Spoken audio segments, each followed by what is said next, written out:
Todavía hay quienes las llaman delegaciones, pero como sabemos, desde el pasado 1 de octubre se transformaron en alcaldías. Esta noche hablaremos de Azcapotzalco, de los retos que tiene que enfrentar su flamante alcalde.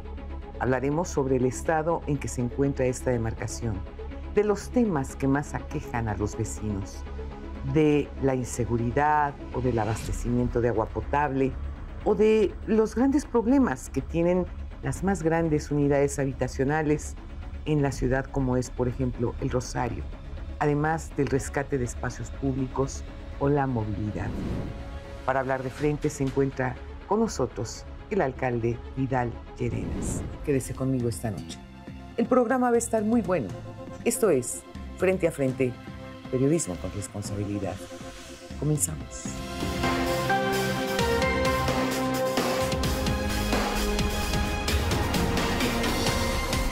Esta noche me da muchísimo gusto recibir a Vidal Llerenas. Él es el alcalde de Azcapotzalco. ¿Qué se siente? ¿Qué se siente ser el primer alcalde en esta nueva época, en esta nueva temporada de la política nacional, en donde el país ha dado un cambio verdaderamente brutal? Bueno, es obviamente una gran responsabilidad. Habría que decir que al principio se va a parecer mucho a los delegados, porque muchas de las facultades que tenemos se van a ir concretando a medida de que se hagan las nuevas leyes, producto de la nueva Constitución. Ya hay una, la Ley de Alcaldías, que nos marca algunas cuestiones, ¿no? Más bien de organización. Eso es. Pero, y ya tenemos algunas facultades. Aquí tenemos un poco de problema porque estamos entre interpretar las facultades que ya nos da la Constitución y las que se van a concretar en el momento que las leyes se aprueben. Correcto, pero esto ¿cómo lo puede saber la ciudadanía? Y lo pregunto por lo siguiente, Vidal, porque de repente uno dice, uno como ciudadano común, ¿no? Como ciudadano de a pie, llegas y dices, bueno, llegan los candidatos, te piden el voto, te ruegan casi por el voto, finalmente les otorgas con el voto tu confianza, y luego después empieza la administración y no nos pelan, no nos hacen caso. Entonces, en esta nueva etapa, ¿cómo le piensan hacer para que la ciudadanía participe más con ustedes? Sí, tenemos que buscar esos esquemas. Ese mecanismo. Los hay, bueno, con los mecanismos, digamos, tradicionales de ir a las colonias, de hacer las audiencias, buscar otros mecanismos ahora que te ofrecen las redes sociales, el WhatsApp. Hay también ahora otras formas también de que nos podemos acercar.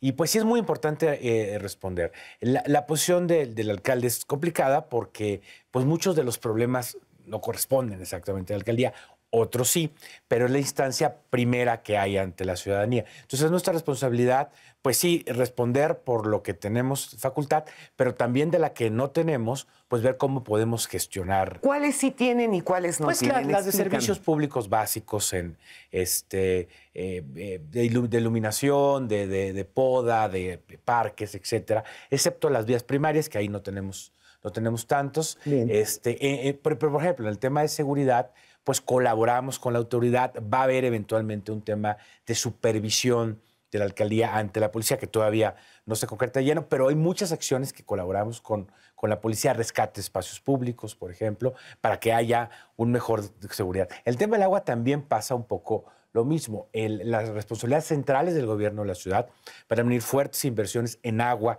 que van a corregir parte de los problemas, pero nosotros también tenemos responsabilidad sobre la red secundaria y las fugas que están ahí. O sea, ahora, esto sería de alguna manera, quiero pensar como, por ejemplo, cómo operan los estados de la República. En el caso mío como chihuahuense, ¿verdad? Pues tienes a la policía estatal y también tienes a la policía municipal. Bueno, aquí no, porque aquí el mando de la policía es único. Ok. Aquí hay gran coordinación, parte de la seguridad lo financian las alcaldías. A eso me refiero. Con la policía auxiliar, aunque la mayor parte de la policía es central y también está auxiliar, el mando no lo tiene el alcalde. Ahora, todo el tiempo hacemos acciones de coordinación. Vamos, por ejemplo, a instalar 25,000 alarmas en la demarcación para que la gente tenga ese instrumento. Después estamos pensando en otros sobre un centro de reacción con cámaras. Es decir, buena parte de nuestro trabajo e incluso de nuestros recursos sí van al tema de seguridad, pero no tenemos mando sobre la policía. Fíjate que este tema que tocas de la seguridad, sin lugar a dudas, es uno de los temas más sentidos que tiene la ciudadanía. El tema de las cámaras van a ayudar, pero también tenemos que tener estrategias, como tú dices, georreferenciadas. Exacto. En la ciudad es muy claro. Si uno ve el tema de homicidios en la ciudad, es muy claro dónde los homicidios se cometen. Prácticamente la mitad de los homicidios de la ciudad se cometen en la zona Tepito, Morelos, San Simón, etc. Entonces, si sabemos que están ahí, ahí debería haber estrategias especiales. La ciudad permite mucho esto. Sí creo que tendremos que pasar hacia estrategias mucho más georreferenciadas del tipo de delito. Entonces, además, un patrullaje de una forma no sirve de la otra. Por ejemplo, nosotros tenemos unidades habitacionales muy grandes, sí. como Rosario y como la unidad Cuitláhuac. Ahí necesitaríamos patrullaje o en bicicleta o en motocicleta. Sí falta más inversión en patrullas, en otro tipo de elementos, y falta más de lo que estamos hablando. Por ejemplo, el sistema de cámaras de la ciudad que se implementó hace unos años ya ha quedado más o menos obsoleto. No es digital, por ejemplo, ¿no? Entonces, la cámara no puede, por ejemplo, reconocer una cara. Es decir, creo que necesitamos más tecnología, mejores estrategias, y no necesariamente pasa por armamento de mayor calibre. Sí pasa porque sí lo tengan y sí lo sepan usar y sí conozcan de estrategia.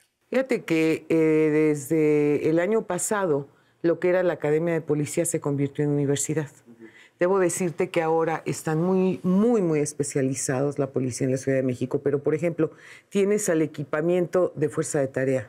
Ni siquiera pueden utilizar toletes en el momento en que hay una manifestación, únicamente los escudos. Entonces, ves tú que esa es una de las cosas que dices, a ver, espérame tantito. Pero eso no creo que tenga que ver con seguridad. Eso puede tener que ver, digamos, con la administración de fenómenos sociales de otro tipo. Que también te llevan de la mano a la inseguridad. Pero no es exactamente el tema de seguridad, ¿no?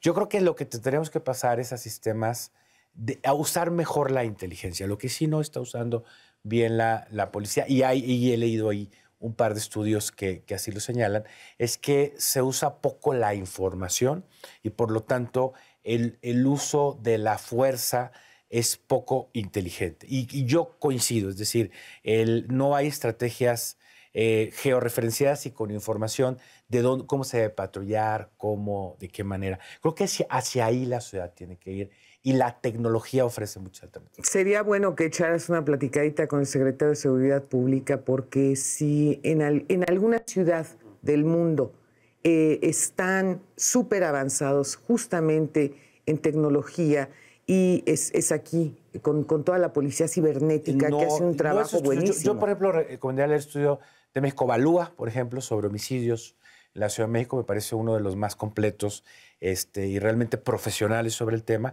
Y justo lo que encuentra es una policía que no está usando datos de manera adecuada. Lo que pasa es que también, a ver, aquí hay una situación que es muy interesante. Los policías llegan y presentan al delincuente ante el Ministerio Público. Y el problema es que muchas veces es como una puerta circular. Entran los delincuentes, se dan la vuelta y salen. Hay personas que los han detenido 17, 20 veces y salen muertos de la risa, burlándose de la policía. Bueno, ahí habría que trabajar con el Ministerio Público, ver cómo realmente los presentan, qué problemas hay de corrupción también. Es probable que no los presenten correctamente y entonces por eso se ocasiona este tema. Pero volvemos al mismo, pasa por el tema de capacitación, de controles, de una buena administración de esto, de perseguir los delitos que sí importan perseguir.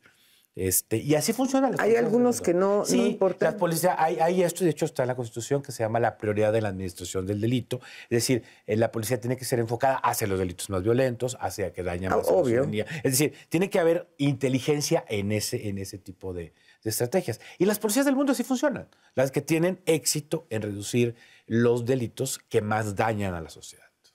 ¿Qué es lo que más daña a Azcapotzalco? Bueno, la seguridad es un problema, yo digo no crítico porque no es la zona de la ciudad donde más sucede, pero sí creciente. Okay. Sí creciente, tenemos números crecientes. Hay 3 delitos que se han incrementado en la ciudad en los últimos 6 años, claramente.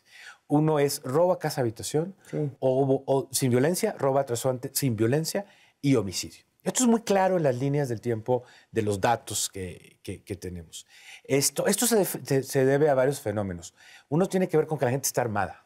Hay muchas más armas. Sí. Entonces, delitos que no terminaban en un homicidio terminan en homicidio. Hay mucho más robo a casa, hay mucho más robo a personas que están caminando o que están en un transporte público. O sea, robo con violencia, podrías decir. No hay tanto, sí al momento del homicidio, claro, pero hay mucho robo que también no es con violencia, pero que es muy creciente, que tiene que ver con casa-habitación. Eso es. Y los números en la ciudad son clarísimos. Y cómo se ha incrementado.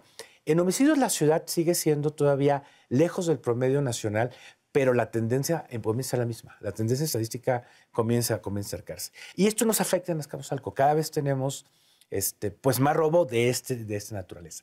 La colindancia con el Estado de México nos afecta. Colindamos con una zona muy complicada del Estado de México, hacia la Calzada de Naranja, la colindancia con Naucalpan. Es una zona Naucalpan muy complicada. Y sí, también son zonas donde hay más delito. Existe coordinación, pero mi impresión es que se limita literalmente a los lugares fronterizos. Entonces, no hay realmente una intervención en ambos lados de la frontera entre Estado de México y la ciudad. Bueno, y en el Estado de México es el lugar a nivel nacional en donde hay más violencia contra la mujer. Sí, y en algunos lados son además lugares muy violentos del Estado de México que nos tocan. Sí. Uno piensa que el Estado de México solamente tiene problemas de violencia en regiones más al norte y no necesariamente. Hay zonas ahí con violencia y eso es un problema.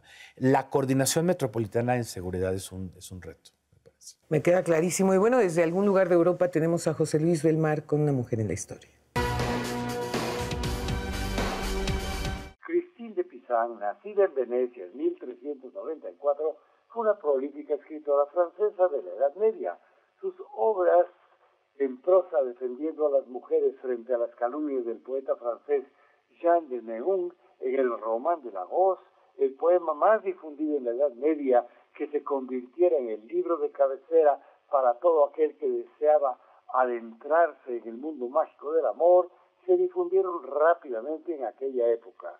Las obras de Christine incluyen Epístola al Dios del Amor, que fue escrita para oponerse a las actitudes cortesanas con respecto al amor. Después de la desastrosa batalla de Agincourt, en 1415, en la que el ejército inglés derrotó al ejército francés en la Guerra de los 100 Años, se retiró de la vida mundana en 1419 a un convento donde murió en 1430. Su última obra, Himno a Juana de Arco, escrita en 1429, es una explosión lírica inspirada en las primeras victorias de Juana de Arco y como tributo a la heroína francesa por sus éxitos inspiracionales. Desde Europa, José Luis Belmar presentó para Frente a Frente a Una mujer en la historia, Christine de Pizan.